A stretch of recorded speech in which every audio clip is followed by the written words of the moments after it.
It's Friday, December 5th. This is CTV at 6. Here's what's making news tonight. The deep freeze continues to grip the East Coast.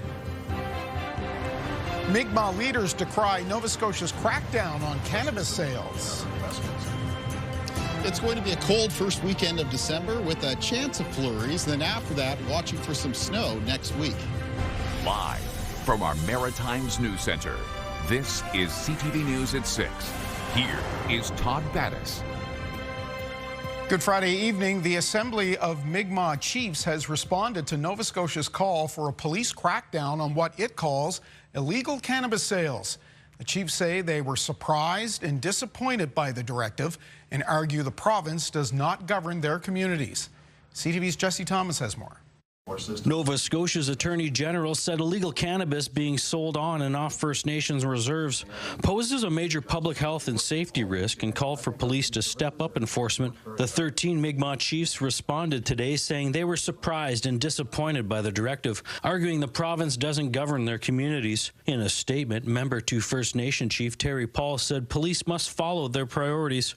The province does not have jurisdiction to govern our communities, nor do they have a complete understanding of what happens in our communities. Therefore, they cannot decide what is best for our members. Sabaganagati Chief and Council issued a statement condemning the plan. The province's actions through the Minister of Justice are acts of systemic racism and inciting hate against Mi'kmaq people, labeling us the problem, and the narrative is absolutely disgusting. Legal expert Wayne McKay was also surprised by the Attorney General's approach, saying it may push legal boundaries. In that sense, it's not a clear violation. It's kind of a borderline case. It's not, for example, exactly like what President Trump is doing, where he's targeting specific individuals or specific operations, but it is a little close to that borderline, and that's really the concern there. According to Armstrong, NSLC stores are the exclusive legal retailer of cannabis sold in the province, including on reserves. RCMPs say they receive mandate letters regularly from government, and this doesn't change their policing strategy. And we are committed to building respectful and constructive relationships with the province's First Nations communities, and will continue to work collaboratively to ensure enforcement is carried out respectively. Police would not say whether they've conducted any raids or plan to. Jesse Thomas, CTV News, Halifax.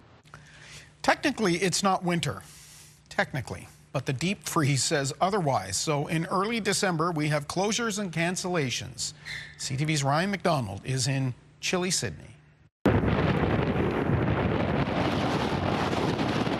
It's only early in December, but in Sydney and surrounding communities today, it felt more like the dead of winter. Well, it's cold, and is it cold enough? It depends on how many layers you have on. Well, it's quite a cold snap we have right now. It's I think it's -7 or -12.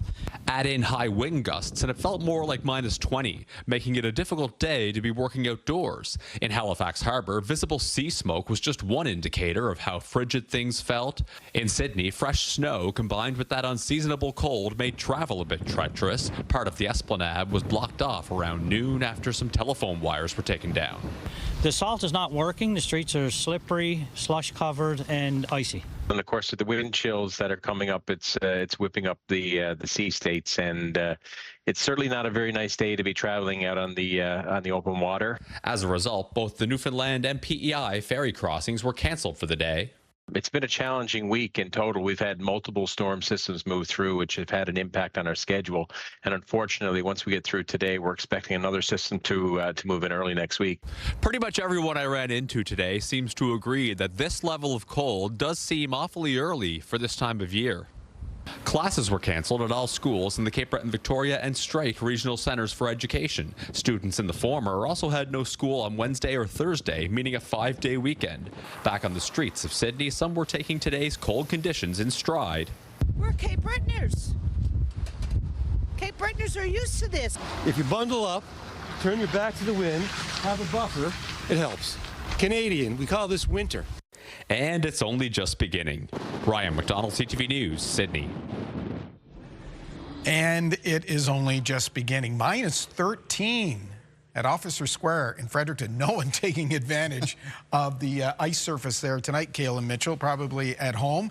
Staying warm, not a bad idea. There were some lovely pictures in Ryan's report, but boy, it certainly illustrated the cold. Yeah, it did, didn't it? From the blowing snow, which of course was a result of some of those snow squalls off the Gulf of St. Lawrence, to everybody bundled up as well, which is the right thing to do in this type of weather. Now, those strong winds, those thankfully continue to diminish as we make our way through this evening and tonight, but it is still going to be quite cold this evening. Temperatures are already several degrees below freezing or down into the minus double digits across the region, and wind chill is still a bit of a factor, making it feel, well, down into the minus teens for many areas, and even now making it feel into the minus 20s for some communities in New Brunswick. And there will be some wind chills in New Brunswick again, making it feel down into the minus 20s tonight. Taking a look at things on radar and satellite. A few clouds around for most of the Maritimes tonight. There are still some snow squalls coming in off the Gulf of St. Lawrence for parts of Cape Breton. But again, those conditions will be improving through the night. A snow squall warning does continue at this hour, though, for northern Inverness and Victoria counties in Cape Breton,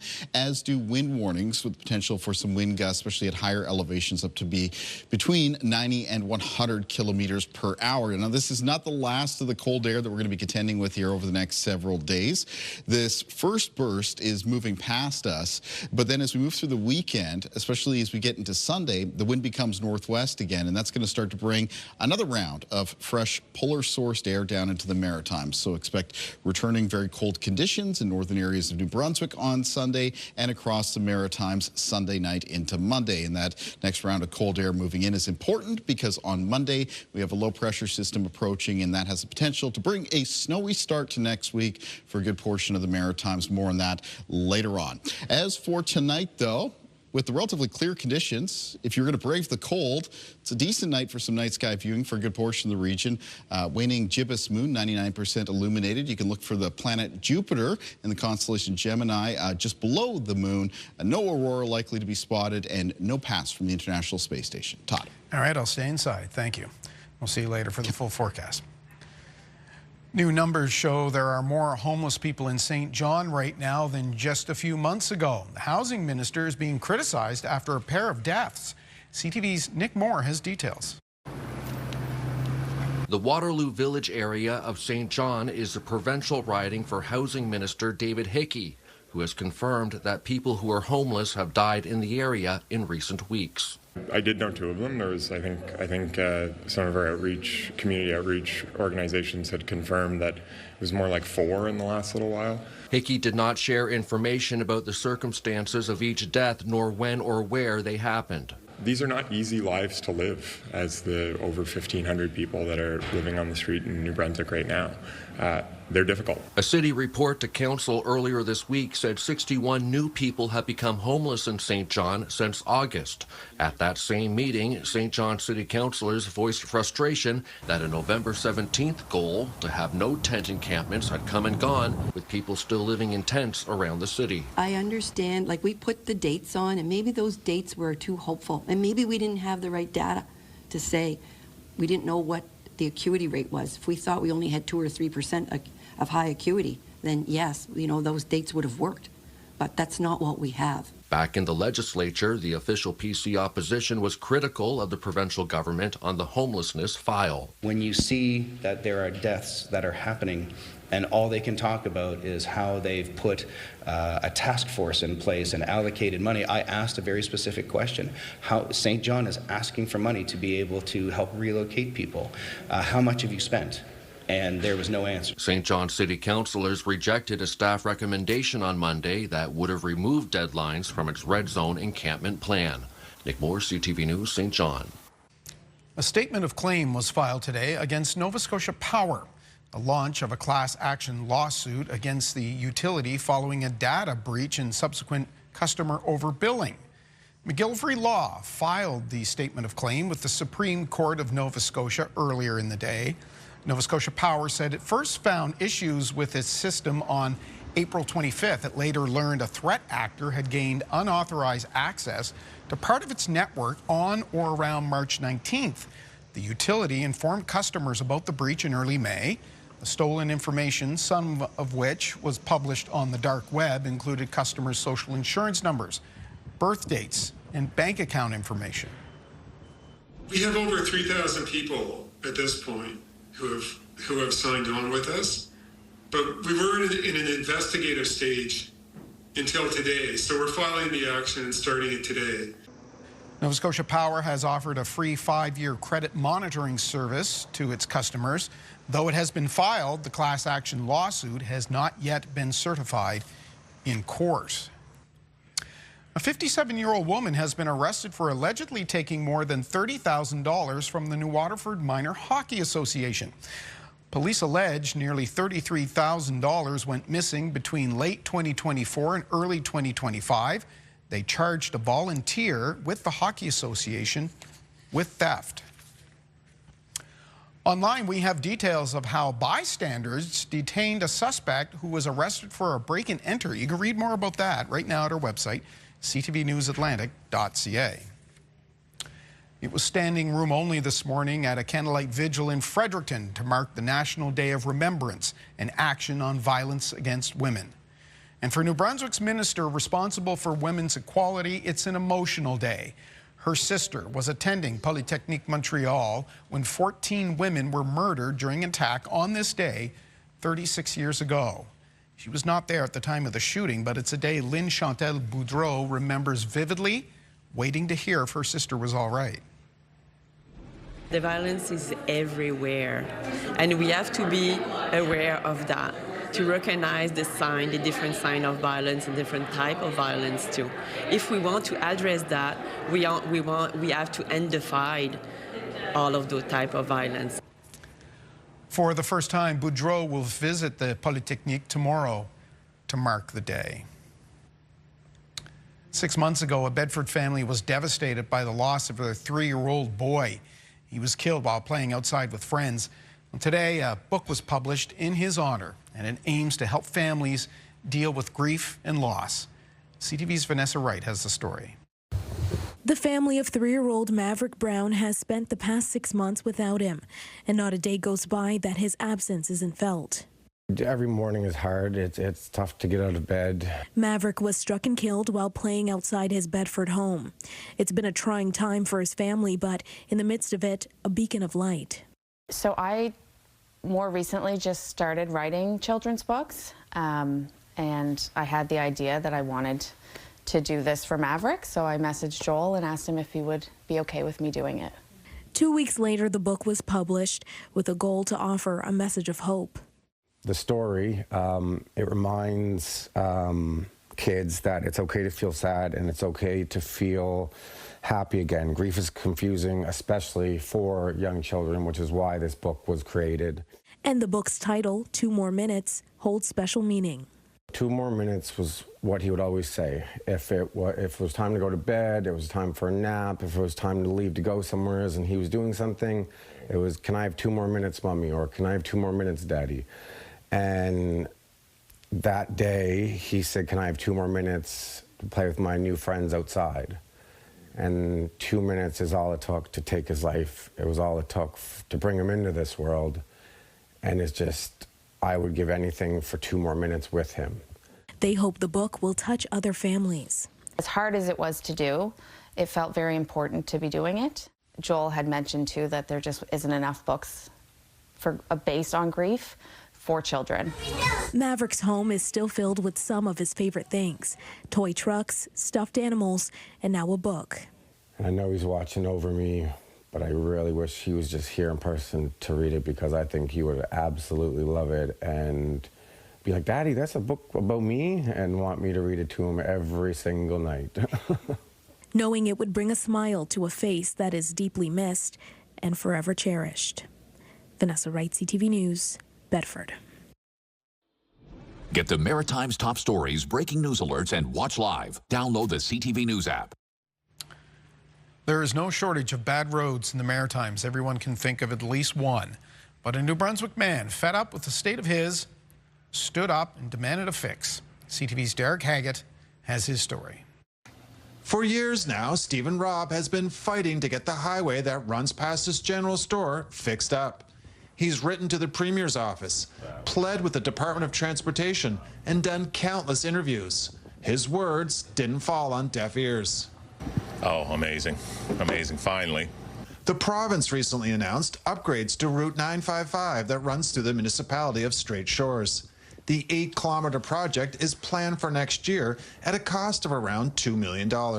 It's going to make a big difference to this community in terms of our economic prosperity as well as safety for residents and visitors. The road is a tourism corridor and a scenic route for locals and tourists coming to and from Prince Edward Island. It's pretty exciting. It's been bad for as long as I can remember as a young fella, so I'm 24 now. Oh, I think it's great that they are fixing up the road. We really need better roads here. Stephen Robb says Tantramar MLA Megan Mitten has had his back and has been a big supporter in his fight to get Route 955 fixed up.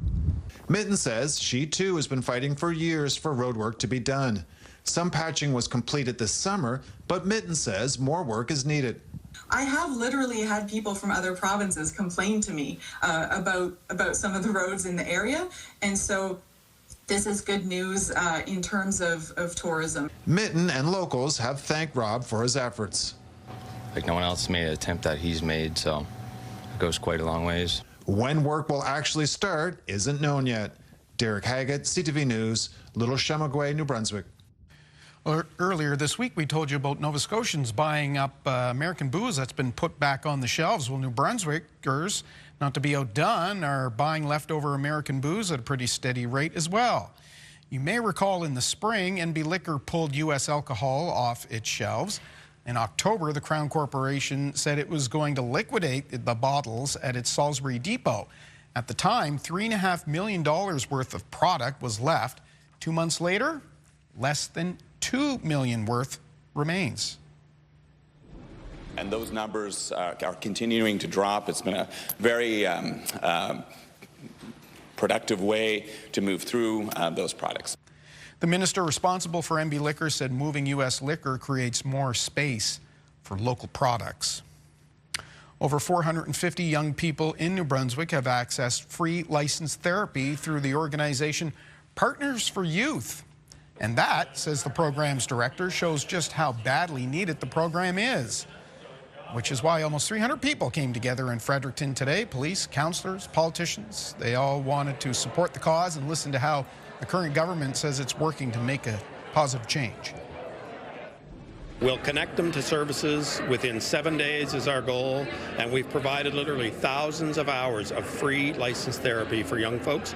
We cover transportation if needed. We'll connect them to their area of expertise. They have autonomy in who they choose to see as well as a therapist. The program is just entering its third year. Today's fundraiser ensures it can continue well into the future. All right, time to step aside for our first break on this Friday night. Still to come, a look at the weekend weather. Kaylin has the full forecast. But next, ranking the world. All eyes were on Washington today, and we found out who Canada will face off next summer at the FIFA World Cup. That's next.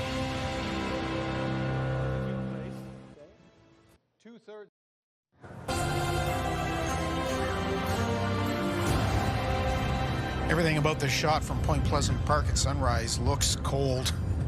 It is beautiful, but there's that what is it? Is that sea smoke? Sea smoke, you bet. Get that to occur when basically we have some very cold and very dry air make its way over top of the relatively warmer ocean waters.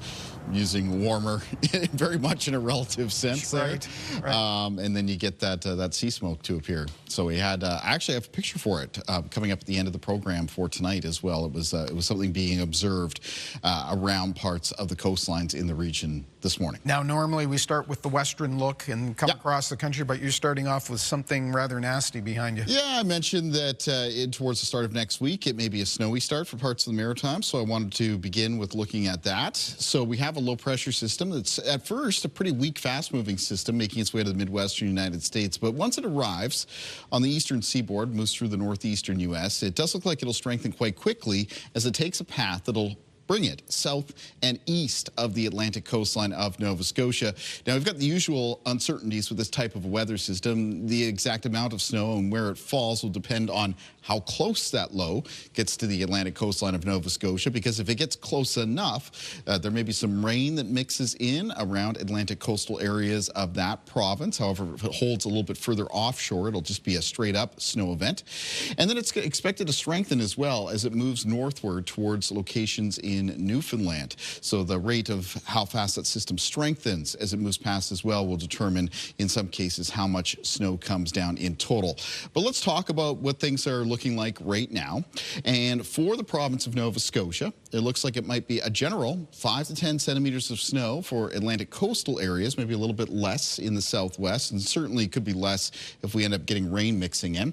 But interior areas of the province could see as much as around 10 to 15 centimeters of snow, with maybe some of the higher elevations seeing even a little bit more than that. Think about that last weather system that went through at the start of this week. So locations like the Cobequid Pass, for example, up around Mount Tom, and certainly up in the Cape Breton Highlands. Prince Edward Island right now could be in 5 to 10 centimeters of snow from the system on Monday. And in New Brunswick, Fredericton and South, maybe around 1 to 5 centimeters of snow. And then it looks like barely anything, maybe some flurries for northern areas of New Brunswick, and it sort of makes sense with the track that's expected to take, which again is going to be south and east of Nova Scotia. So for this weekend, check on your Monday forecast at least a couple of times, maybe once on Saturday and once on Sunday, in case there are any developments with that system.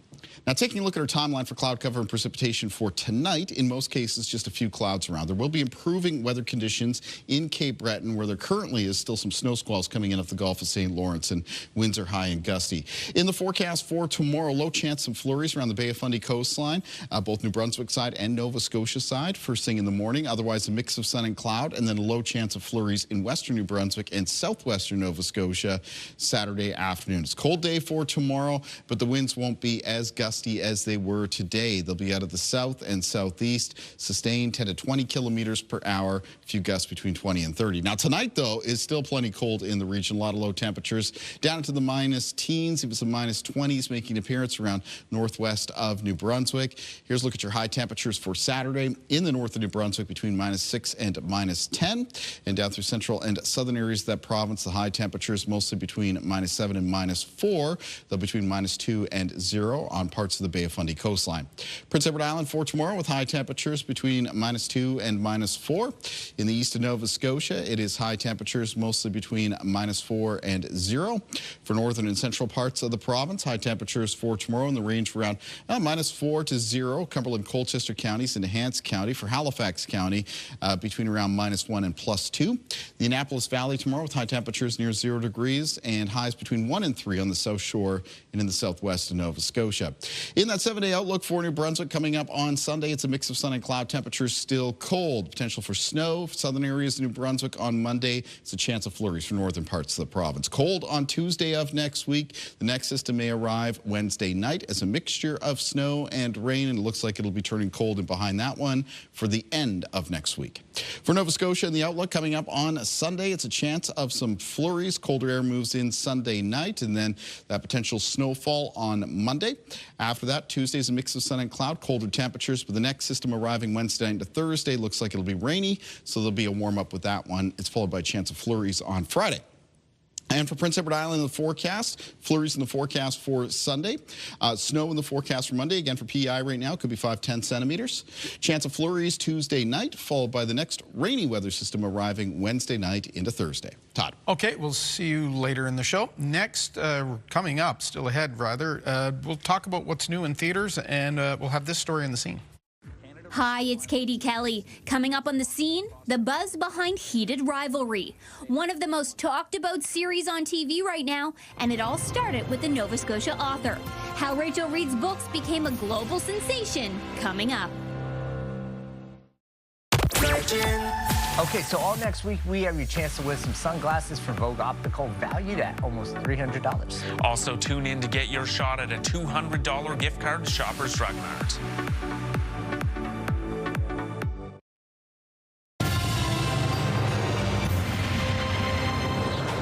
Friday film time, and we're happy to be joined, as always, by CTV film critic Richard Crouse. Richard, before we get to the movies, look, we got to address this Blockbuster merger or purchase. Netflix is going to take over Warner Brothers. What could this mean? It still has to be passed, but what could it possibly mean for cinema?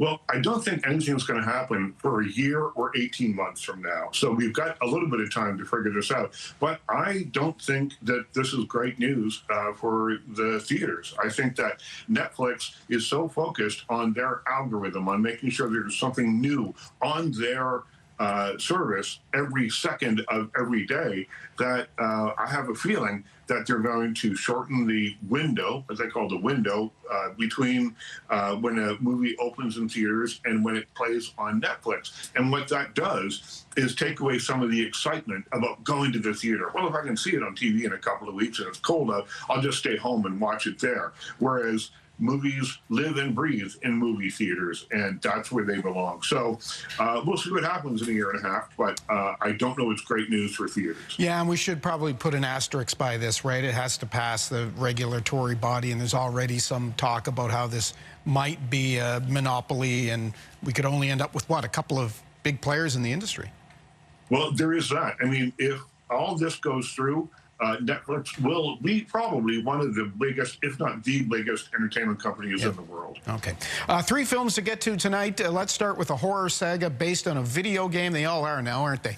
Five Nights at Freddy's Part 2. Here's a look.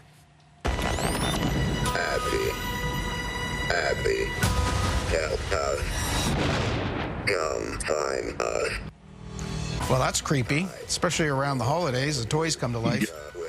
Yeah, it picks up where the last one left off, based on a video game to begin with. But this is all about mascots at like a Chuck E. Cheese style restaurant that come to life, possessed by the souls of the children that were abducted at that pizza parlor in the 1980s. Now, in the second film, an 11-year-old named Abby is drawn to them for some reason. And so it is her brother's job to keep them apart.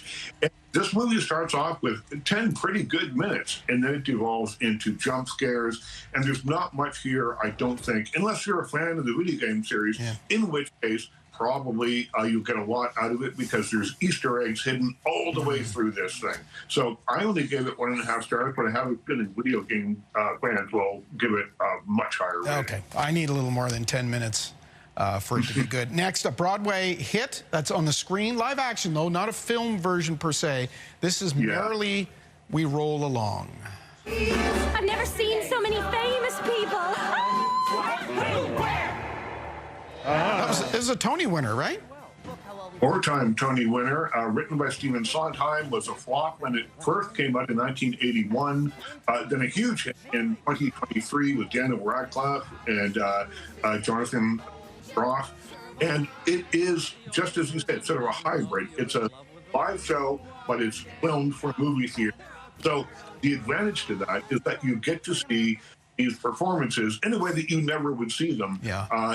You get to see them really up close and personal, but it doesn't really feel like a stage show. It feels like something else, although it's quite wonderful, and the songs are terrific. So I give this one 3.5 out of 5 stars. Okay, finally one that's been getting a lot of advertising, big promotional push, a lot of buzz around it. It's called Hamnet. It's based on a book, I believe.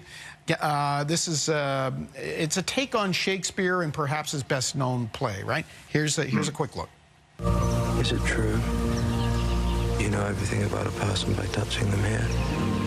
Not everything.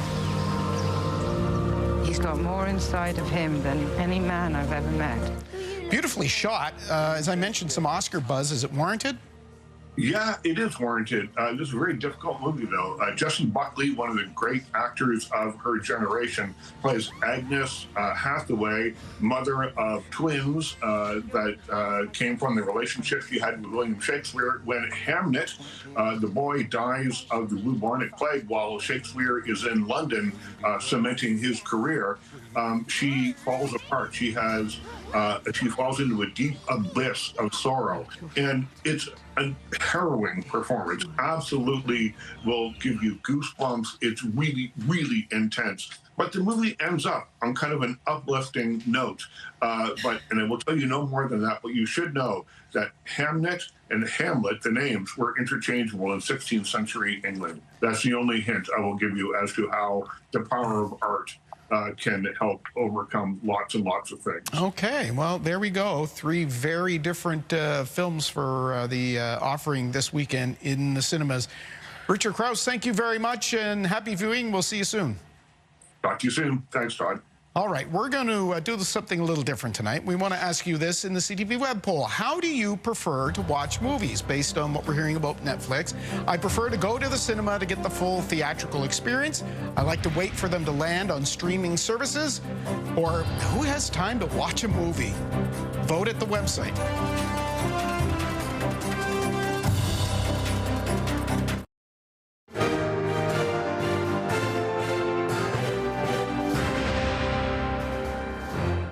Welcome back. Well, we now know who Canada will face in group play this summer at the FIFA World Cup in a ceremony in Washington today. The draw was held to determine the games for the 48 countries participating. CTV National Atlantic correspondent Paul Hollingsworth is at the Canadian Embassy on Pennsylvania Avenue in Washington. He joins us. Hi, Paul. Hello, Todd. How are you? I'm good. Look, a rather clunky, sometimes even cringy production, but we finally know the breakdown. Canada in Group B. Boy, this might be the toughest group. What's the early reaction been to who we're going to face in the group stage? Well, it was, to your earlier point, it was a fascinating show to witness live today in Washington. Look, a lot of people were excited about Qatar. They see that maybe as being a winnable match. Other than that, it's a tough draw. And with that European playoff still set to unfold, the expectation is it will be Italy most likely, which means Canada, a team and a country that has never won at the World Cup, it appears to be in tough heading into the 2026 version of the World Cup, Todd. A lot of people in Toronto obviously excited. This is where Canada and most likely Italy will play, and of course we know about the large population of Italian Canadians in that city, but it's not great, is it? I mean, Canada ranked 27th in the world, Italy ranked 12th. They're probably going to win that play down, and then you've also got Switzerland ranked 17th, so we're certainly in tough. Yeah, and you want to, to quote that great line from the movie Dumb and Dumber, you hope that, you're saying there's a chance. Well, Canada is an ascendant team on the world stage. They've moved up to 27th, as you mentioned. Yeah, historically speaking, that's good for our country, but they need to find a way to break through and capture some momentum and try to get to the top of that group. The tournament goes from June 12th in Toronto and then moves to June 18th in Vancouver. They're going to be in tough. They want to find a way to advance to the next round, but basically this draw makes it very difficult and less destiny that pop up every 4 years in the World Cup.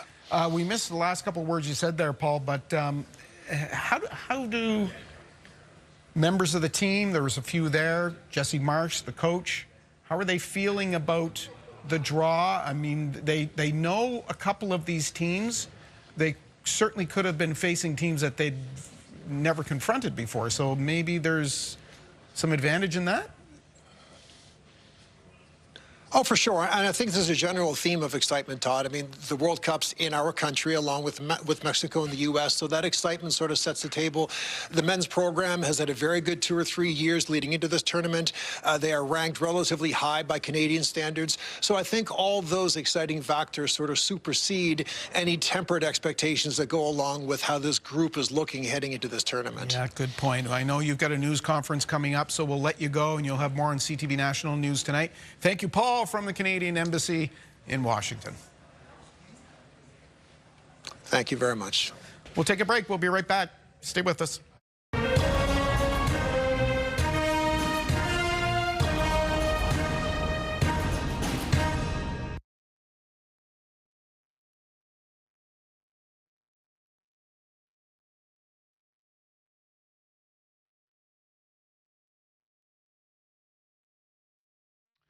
In health headlines tonight, a bizarre condition linked to chronic marijuana use is on the rise. CTV's Amanda Debison has that and more in the Friday edition of The Lifeline. A mysterious vomiting disorder associated with chronic cannabis use has been formally recognized by global health officials. The World Health Organization has added cannabis hyperemesis syndrome, or CHS, to its diagnostic manual. The condition affects long-term and daily marijuana users with stomach issues such as severe nausea and vomiting, and in rare cases, seizures, kidney failure, and even death. With the formal recognition, doctors can now identify, track, and study it to get a better idea of how to treat the condition. The only known way to cure the syndrome is to stop smoking cannabis. Finally, in the U.S., the city of San Francisco has filed a lawsuit against some of the nation's top food manufacturers, arguing ultra-processed food is responsible for a public health crisis. Like the tobacco industry, they knew their products make people very sick, but hid the truth from the public, profited from untold billions, and left Americans to deal with the consequences. 10 companies are named in the lawsuit, including PepsiCo, Kraft Heinz Company, General Mills, and Kellogg. Ultra-processed foods include candy, chips, processed meats, pop, and other foods that the city's attorney says is designed to stimulate cravings and encourage overconsumption. The lawsuit seeks a court order preventing the companies from so-called deceptive marketing and financial penalties to help local governments with healthcare costs. None of the companies named in the suit immediately responded to requests for comment. With Health and Medical News, I'm Amanda Debison for the Lifeline.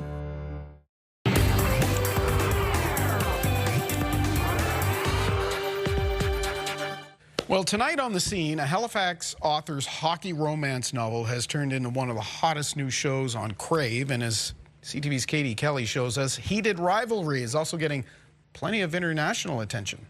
Canada-Russia final showcasing the two most talked about prospects in the world. Canada's Shane Hollander. Shane Hollander, I wanted to introduce myself. It's the show everyone is talking about. Heated rivalry is being called steamy, spicy, intense, and totally addictive. I have fans all over the world. I have fans who've never watched hockey before. I have fans who barely knew what hockey was. Some of them have become hockey fans since, which is cool. It's drawn from Nova Scotia author Rachel Reid's Game Changers book series. Heated rivalry is the story of two NHL superstars, or MLH superstars on the show. I only need one thing. I need to win. On the ice, they're bitter enemies. Off the ice, they have a secret long-term relationship. I've just always been a very big hockey fan, so I really wanted to write books about hockey. And I do just love writing Canadian stories, and I think hockey is one of the most Canadian things that you can write about. Is everything you dreamed of? Almost. The journey to TV began when the show's creator slid into her DMs. It was made by Jacob Tierney, and he contacted me on Instagram in August of 2023 just to ask if the books had been optioned, and just to let me know that he's a fan and he would love to make a show based on them. The momentum has been non-stop. The Crave series has already been picked up by international networks, and Reid's books are dominating bestseller lists across North America. It's been the #1 book in the entire Kindle store for the last week or so on Amazon in America, which is amazing. I believe I saw that it's on the Globe and Mail bestsellers list this week. It was on the Toronto Star bestsellers week last week. It's a level of attention Reid never imagined. I never thought any of this would happen, so it largely wasn't in bookstores at all until very recently. So seeing it have this kind of success is really thrilling, and I definitely am very, very grateful. You're an awesome player to watch. Yes. As for the show, Reid says she's blown away by how true it stayed to her original story, and she thinks fans will feel the same. I've never seen romance adapted this well before, so it's really thrilling. And I think that if you are a romance fan, you're going to be blown away by how much this feels like reading a romance novel, watching this show.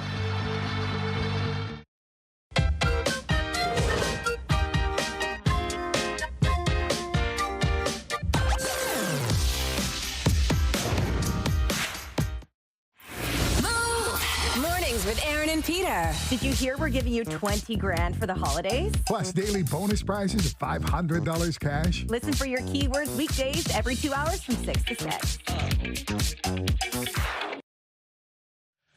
Taking a look at the markets, the Dow Jones wrapped up the trading week to the positive of 104 points. We have more now on that Blockbuster Entertainment deal that's shaking up Hollywood. B&M Bloomberg's Marilla Fernandez has details. The world's largest streaming company is buying one of North America's oldest entertainment studios for almost $83 billion U.S. If approved, Netflix would be a behemoth, picking up a deep trove of famous Hollywood movies and shows, from Casablanca and Gone with the Wind to the Harry Potter series and Superman. The deal with Warner Brothers Discovery will be scrutinized by U.S. regulators, and some say they may not approve of the agreement. Warner Brothers Discovery also owns a cable unit that runs CNN and TNT. It isn't part of the Netflix deal. Here are the closing numbers for the day. The Canadian dollar is up to $72.31. West Texas Intermediate crude is up to over $60. Western Canadian Select is up to $46.36. And the TSX lost 166 points to end the day at 31,311. Those are your business headlines. I'm Marilla Fernandez.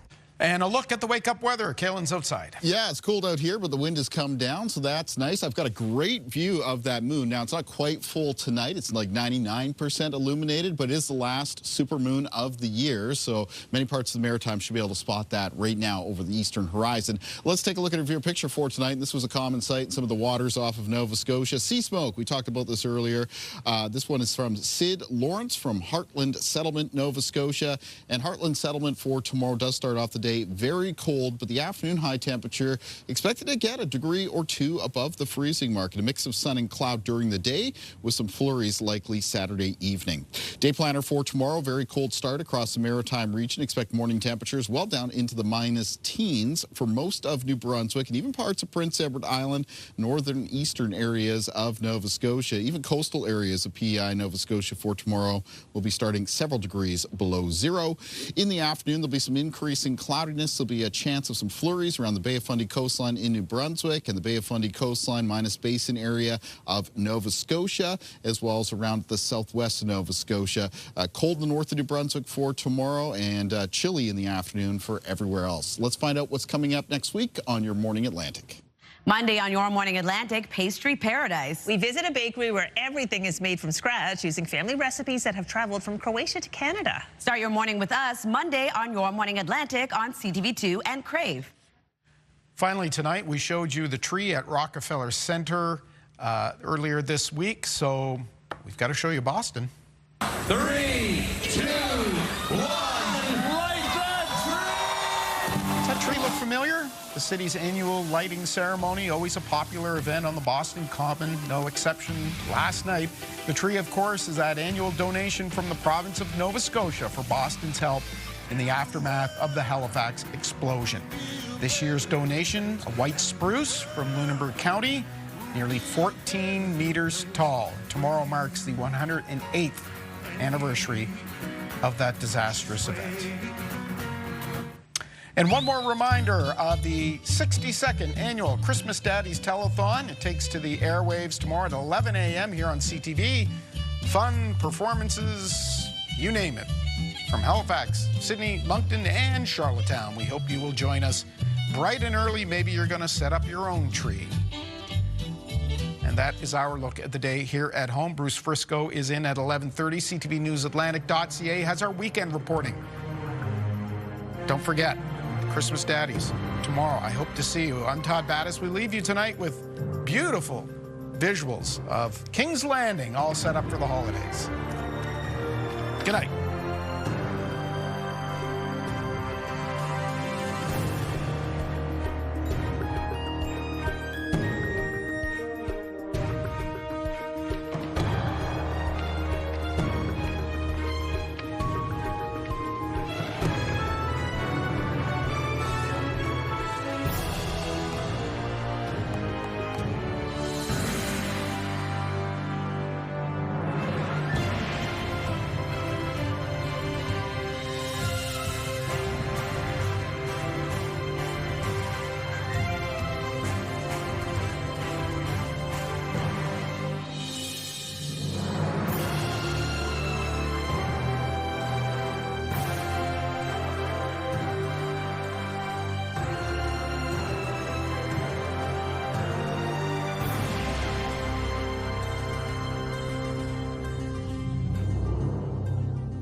CTV News, the Maritime's #1 newscast. Watch live on Crave.